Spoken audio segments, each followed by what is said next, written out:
Game of Thrones Season 7 Episode 4 is behind us. Holy shit, what a fucking episode. But as usual, let's jump right into the next episode preview clip we have for Season 7 Episode 5, EastWatch.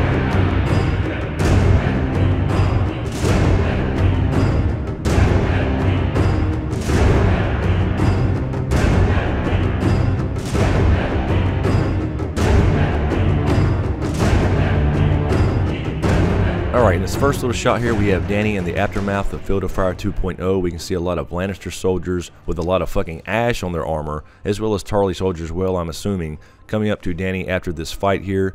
She's going to have this little parlay and saying, join me or die, basically. And of course, we focus here on Tyrion as well. This is going to be likely after Jaime's rescued. I hope Jaime has a conversation with Dany so he can go back and tell Cersei what the hell's up, and these dragons aren't something to fuck with. So it remains to be seen whether she actually takes Jaime captive or not. But this, of course, is going to continue to tear at Tyrion here a little bit. He's very, very conflicted because this is, after all, his family. He likely knew a lot of those men that burned up on the Field of Fire 2.0, and of course, this is his damn brother. But we continue to get hints here of Dany going Mad Queen style, enjoying burning up shit, but she's only done this once. She had to make a statement. She had to take a W here. She's been taking L's all season, so this is going to continue the balancing act that Tyrion's going to have to deal with here about keeping her kind of sane and not burning shit to the ground. And she also heard that last episode from Jon as well. If you go around melting castles and burning cities, you're just more of the damn same.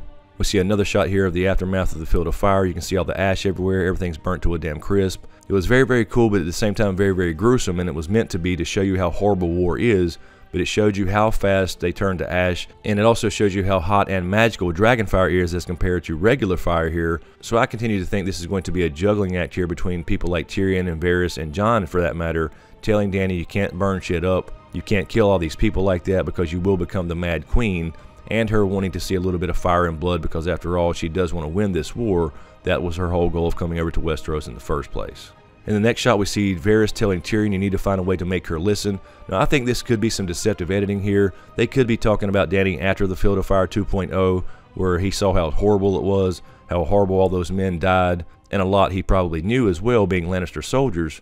But this also could be after the meeting there with Jaime on the Field of Fire, where she lets him go, so he can go back to tell Cersei what the hell is going down, that these dragons are real, and although they've heard about them, you don't want to see one in person. On one hand, it would make sense for Dany to take Jaime hostage, to use as kind of a bargaining chip against Cersei, but on the other hand, it would make sense also for her to let him go back to King's Landing so he can tell the tale, so to speak, and let her know how horrible these dragons are as far as the dragon fire and what they can do, and they could literally burn down and melt the city within a few minutes. More shots of Dany and the dragons here, kind of harping on the fact that she could become the Mad Queen. We see a shot of Jon here as Drogon approaches with Dany on his back. And this is going to be another little Targaryen tease here, where Dany comes up, and we can see this is on Dragonstone. You see the castle in the background. So this is going to be after she flies back from the Field of Fire 2.0. Jon will encounter a dragon up close and personal here for the first time. And this is supposed to be very intimidating towards Jon. And of course, he would be intimidated. He wouldn't know what to expect from a dragon anyway. But Dany knows that he is a stranger here, and she's going to be very, very surprised when this dragon actually warms up to Jon, because he actually senses that Valyrian blood that we all know about. So yet another Targaryen tease here, and I do think Jon will get to like reach out and touch Drogon or something like that to really show us that he has this blood bond with dragons, and this is really going to confuse Dany, and they'll definitely continue to troll us with all these Targaryen teases until they finally reveal his parentage to him, whenever that may come. Cersei continues her diatribe here about whatever comes, we will defeat it, and I think she's going to be talking to Jaime here after Jaime gets back to King's Landing with all the gold, of course, that happened to make it, which that really kind of pissed me off that the gold actually made it back to King's Landing. So now that she can pay off her debt and hire the Golden Company, apparently, if that ever comes to fruition. But I'm hoping here this is the conversation where Jaime says, look, you don't want to fuck with this woman. She has a fucking dragon. I've seen what it can do. You need to damn surrender and give this shit up. And she's not going to believe him and still be on her quest to hold her power and gain the rest of the Seven Kingdoms back. And this may be a big turning point for Jaime to realize, you know what, you're fucking crazy. I'm out of here. But first I'm going to choke the shit out of you.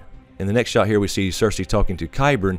I do think this is a little bit of deceptive editing here. I think this is a different conversation that we just saw in the previous one. You can see here the background, there's a lot more light coming through. And in the previous scene, it was a lot darker behind Cersei. So I do think the previous scene was her talking to Jaime, perhaps in a darker room. And this is her here talking to Qyburn. And they're probably discussing the failure of the Scorpion. We see a cool shot here of Winterfell and a withered old tree here as ravens take off. And this is as Jon starts his voiceover here about Bran warging into all these ravens. And this next shot, Jon continues his voiceover here about Bran seeing the Night King King. So Bran has apparently at this point made contact with Jon. Now whether he just sent a raven or whatever, we don't know, but he does have a piece of paper in his hand, so I'm assuming he just received that from Winterfell.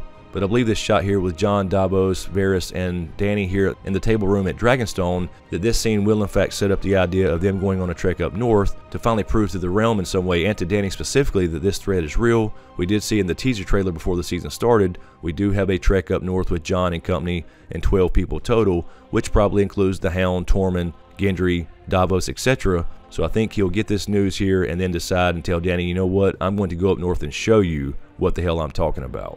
We see Bran warging all the ravens and flying over the army of the dead.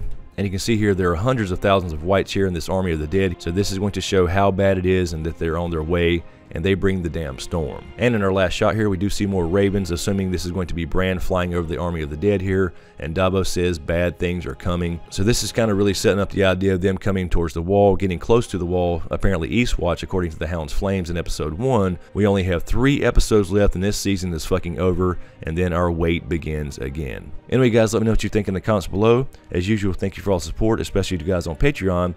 And a huge shout out to my executive Patreon SmokeScreen producers, Griffin, Volgot10, Lala Gig, Kissa Powell, Marc Joseph, aka The Snow in Winterfell, Marylin, Bentley, JoAnna, Sean Hayes, Anonymous, Doc Holiday, Goska, HoonJive, Kieran D20, Nicki Snow, Lo Horton, Erin Habig, Ashley May, Brian Solarz, Dean Bwell, Karla Stark, John Carey, Anastasia, Jason Landers, and Rhiaanon. Thank you guys so much. I really appreciate the support.